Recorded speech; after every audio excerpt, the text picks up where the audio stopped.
Le climat psychologique d'une équipe est l'atmosphère, l'esprit général et l'humeur de l'équipe. Le succès de l'équipe dans son ensemble et la productivité de chaque participant en dépendent. Cette théorie est utilisée dans des domaines tels que la pédagogie et la production. Elle est également pertinente dans les relations familiales, puisqu'il s'agit d'un petit groupe. Cependant, le sujet préoccupe souvent les dirigeants syndicaux. Examinons les fondements de la théorie psychoclimatique d'un point de vue psychologique. Définition du concept. Qu'est-ce que le climat psychologique au sein de l'équipe? Il s'agit de la situation morale et psychologique au sein d'un groupe. Il se détecte et se manifeste principalement dans la sphère émotionnelle, c'est-à-dire l'humeur de chaque participant, le système des goûts et des dégoûts et les valeurs morales de chaque membre du groupe. Qu'est-ce qui détermine encore l'atmosphère psychologique au sein d'une équipe? Elle détermine et reflète l'attitude et les modèles de comportement habituels des participants, y compris les manières habituelles d'atteindre les objectifs personnels et communs, d'établir des relations et de résoudre les conflits. En psychologie russe, le concept de climat psychologique au sein de l'équipe a été introduit par le psychologue N.S. Mansurov, fin des années 50 début des années 60 du XXe siècle. Toutefois, le débat sur l'identité des termes climat psychologique CP, climat psychologique social CPS, et climat psychologique moral CPM, est toujours d'actualité en psychologie. La plupart des psychologues pensent qu'il s'agit de la même chose. D'autres experts reconnaissent la différence d'importance et poursuivent leurs recherches. Les caractéristiques conceptuelles suivantes sont mises en évidence. Le CP reflète les détails de l'interaction entre l'individu et l'environnement social, groupe de travail, et l'environnement physique, conditions de travail. Ce concept est souvent utilisé pour décrire et étudier l'état mental des membres de l'équipe. La CPS reflète les détails de l'interaction entre l'individu et l'environnement social. Ce concept est souvent utilisé pour décrire les relations interpersonnelles des membres de l'équipe. L'IPC reflète la relation entre les participants à l'équipe, une caractéristique de la relation travail-vie privée d'une organisation. Basée sur des valeurs personnelles, ce concept est plus souvent utilisé pour décrire la manière dont l'appui de chaque participant affecte sa productivité, ses relations avec les autres membres de l'équipe et son attitude vis-à-vis du travail. Certains psychologues, comme G. A. Vinogradov, distinguent d'autres types de PC, à l'exception de ceux que nous avons déjà examinés, les environnements psychologiques, affectifs et les environnements moraux et psychologiques. Cet article approfondit les subtilités du concept et ne considère pas la forme générale du phénomène, c'est-à-dire l'environnement psychologique de l'équipe. Le SEC et l'IPC sont considérés comme des composantes du PC. Important. L'humeur, les attitudes, les valeurs, les croyances et les intérêts des participants à l'équipe influencent le PC, mais en même temps, le PC, atmosphère générale, influence l'humeur, les attitudes et les valeurs des participants individuels à l'équipe. Structure du climat.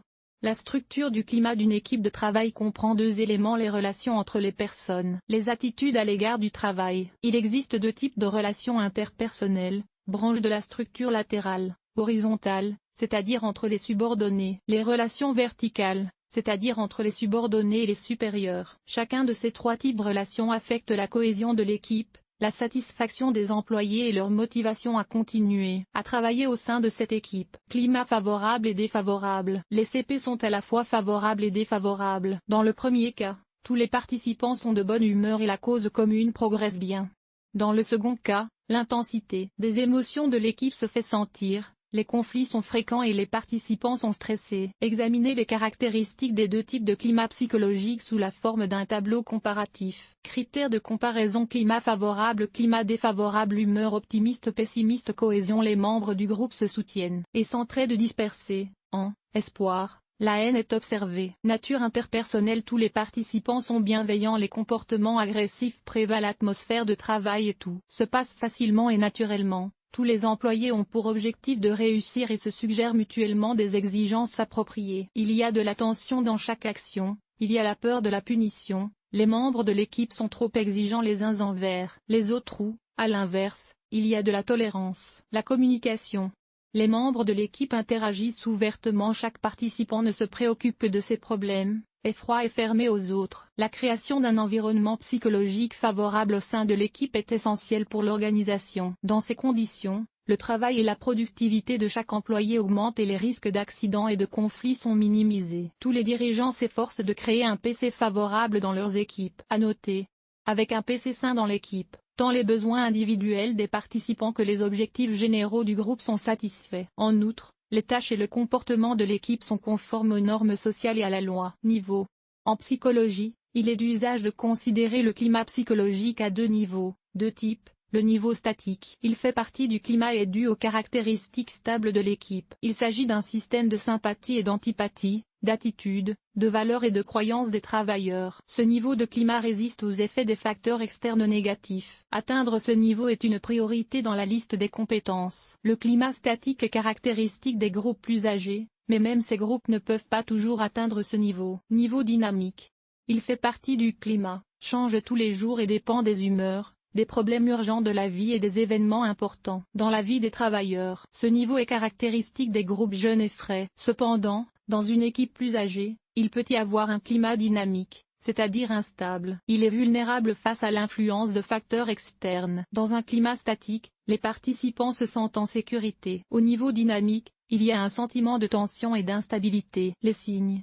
Pour diagnostiquer l'état de l'environnement psychologique du groupe, des tests psychologiques spécifiques ont été mis au point. Nous les aborderons dans la section diagnostic de cet article, mais en plus de cela, l'environnement psychologique de l'équipe est déterminé par des caractéristiques externes communes. Signe d'un environnement psychologique défavorable. Rotation importante du personnel, faible qualité des produits, accidents fréquents dans la production, critiques négatives de la part des employés. Signe d'un environnement psychologique favorable au sein de l'équipe, style de direction démocratique, système approprié de punition et d'incitation, critique constructive. Soutien mutuel et niveau élevé d'empathie, sentiment de cohésion du groupe et de responsabilité pour soi-même et pour l'ensemble de la production. Évaluation positive des employés. L'environnement psychologique est influencé par des facteurs individuels et collectifs. Examinons les plus en détail. Le climat influence les facteurs personnels affectant l'environnement psychologique d'une organisation. Satisfaction au travail. Quelqu'un aime le même type d'activité et les activités monotones. Quelqu'un a besoin d'activités et travaille dans des conditions multitâches. Quelqu'un est plus assidu, quelqu'un moins. Quelqu'un est brillamment créatif, et quelqu'un travaille parfaitement en suivant des instructions. Les tâches doivent correspondre aux traits de personnalité. La personne est alors satisfaite d'elle-même, ce qui influe sur la création d'un environnement psychologique favorable pour l'équipe. Perspective de carrière. Bien sûr, certaines personnes se sentent à l'aise pendant de nombreuses années au même poste et perçoivent donc le même salaire. Cependant, la plupart des gens sont intéressés par une évolution de carrière. Cela renforce la motivation et un système adéquat d'incitation et de punition. Plus il y a de liberté, de droits et d'opportunités, plus l'employé est dominé et plus l'environnement psychologique de l'équipe est favorable. Un lieu de travail pratique. Il ne s'agit pas seulement d'un confort physique, mais aussi d'un confort psychologique. Il est important que quelqu'un ne puisse travailler qu'en silence et que quelqu'un discute constamment avec ses collègues. Quelqu'un a besoin de solitude, quelqu'un ne peut pas travailler seul, quelqu'un ne supporte pas la chaleur, quelqu'un ne supporte pas l'air conditionné, etc. Les conditions de travail doivent être conformes aux besoins et aux caractéristiques de l'employé. Les conditions de travail doivent être conformes aux besoins et aux caractéristiques de l'employé. Celui-ci sera alors satisfait et heureux, ce qui aura un impact positif sur l'environnement psychologique général de l'équipe. Le temps personnel. Il est impossible de sous-estimer l'importance des week-ends et du respect strict des horaires de travail. En cas de transformation, la prochaine fois que vous travaillerez le week-end, vous devrez être payé et indemnisé. Les travailleurs doivent avoir la possibilité d'avoir une vie personnelle, de faire des projets et de passer du temps avec leurs amis et leur famille. Le droit à une vie personnelle contribue à la création d'un environnement psychologique favorable pour l'équipe. Le microclimat familial, une caractéristique de la vie personnelle de l'employé. Les problèmes familiaux et d'expérience dus à la solitude ne peuvent pas affecter l'humeur de l'employé. Plus tard, il apportera avec lui la négativité dans la production. C'est pourquoi les grandes entreprises organisent des vacances en famille et parrainent les enfants des employés lors de voyages dans des sanatoriums. Les employeurs s'efforcent de prêter attention non seulement à la santé et au bien-être de leurs travailleurs, mais aussi à la santé de leur famille. Facteurs généraux déterminant la formation de l'environnement socio-psychologique de l'équipe. 13.3. Pour résumer les résultats, il faut additionner tous les points des participants et les diviser par le nombre de personnes interrogées. Le résultat final est le score de l'environnement psychologique de l'équipe. À partir de 22 points, climat stable et favorable. De 9 à 21 points, stabilité moyenne, climat favorable. 1 à 8 points, moins stable, climat favorable. 0 à 7 points, climat presque défavorable, instable. Moins 8 à 10 points, Dans un environnement psychologique défavorable, la stabilité reste de mise. -11 à 11 points, climat défavorable et instable. Si certains points du questionnaire attirent l'attention, un score global peut être calculé de la même manière. Créer un climat favorable. Pourquoi les équipes ont-elles besoin d'un climat psychologique favorable? Il est à la base de la réussite de la production, et d'autres activités, et de la santé physique et mentale des membres de l'équipe. Plus l'humeur générale est positive, plus l'objectif général est atteint rapidement et efficacement. Comment créer un environnement psychologique favorable au sein d'une équipe? Les moyens de créer un environnement psychologique favorable au sein d'une équipe de travail peuvent être divisés en deux catégories. Le travail avec le groupe et le travail avec chaque membre de l'équipe. Examinez les plus en détail. Recommandations pour le travail avec les groupes. Effectuer des tests de diagnostic pour déterminer la compatibilité des participants. Discuter avec eux et identifier les problèmes urgents. Modifier la composition du groupe et transférer l'employé dans un autre service. Par exemple, on constate qu'un employé est en désaccord avec l'ensemble du groupe parce que ses besoins personnels ne sont pas satisfaits. Réfléchissez à l'endroit où cet employé se sentirait à l'aise pour travailler et envoyez-le là-bas. Par exemple, fixer des objectifs ou des tâches d'équipe pour réaliser un plan de vente. Tout d'abord,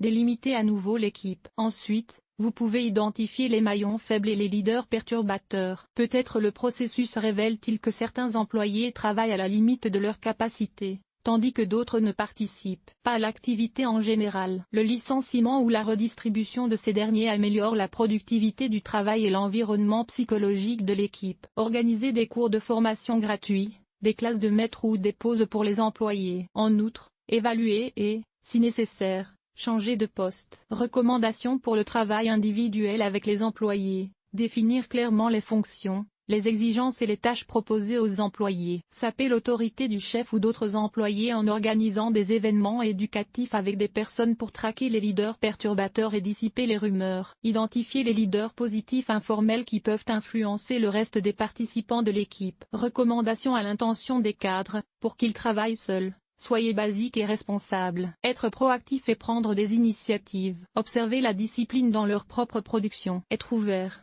serviable et réactif, mais éviter la panokratie. Améliorer la capacité organisationnelle. Être cohérent. Être respectueux et amical à l'égard de vos collaborateurs. Encourage l'initiative et l'indépendance des employés. Motive et encourage ses subordonnés. Recommandations aux employés, pour qu'ils travaillent de leur propre chef. Éliminer les lacunes et renforcer les points forts. Développer une morale et des convictions morales. Développer l'empathie. Augmenter la résistance au stress. Respecter la discipline et l'éthique et se souvenir de la culture d'entreprise. Maîtriser les compétences d'autorégulation. Apprendre à résoudre les conflits. Résoudre tous les problèmes de la vie en temps opportun afin de préserver la santé physique et mentale. Pour créer un climat d'équipe favorable, les travailleurs doivent clairement accepter, embrasser et comprendre les objectifs généraux et les tâches personnelles. Ceux-ci ne doivent pas entrer en conflit avec les intérêts personnels et les convictions de l'employé, ni avec la manière dont les objectifs sont atteints et les problèmes résolus. Conclusion. L'environnement psychologique de l'équipe est propice aux modifications. Toutefois, il est important de se rappeler la règle du poisson pourri par la tête. Seul le chef, leader, dépend du climat de son équipe. Bien entendu, les autres participants doivent également s'impliquer activement, mais ils doivent être motivés, poussés à le faire, et se voir indiquer la voie à suivre. La création d'un environnement psychologique favorable doit commencer au stade de la sélection du personnel. L'étape suivante est la répartition du pouvoir et l'unification des groupes. La création d'un environnement psychologique favorable doit commencer au stade de la sélection du personnel. L'étape suivante consistant à unifier la répartition du pouvoir et des groupes. Satisfaction générale. Si des problèmes sont identifiés, il faut s'attaquer aux erreurs,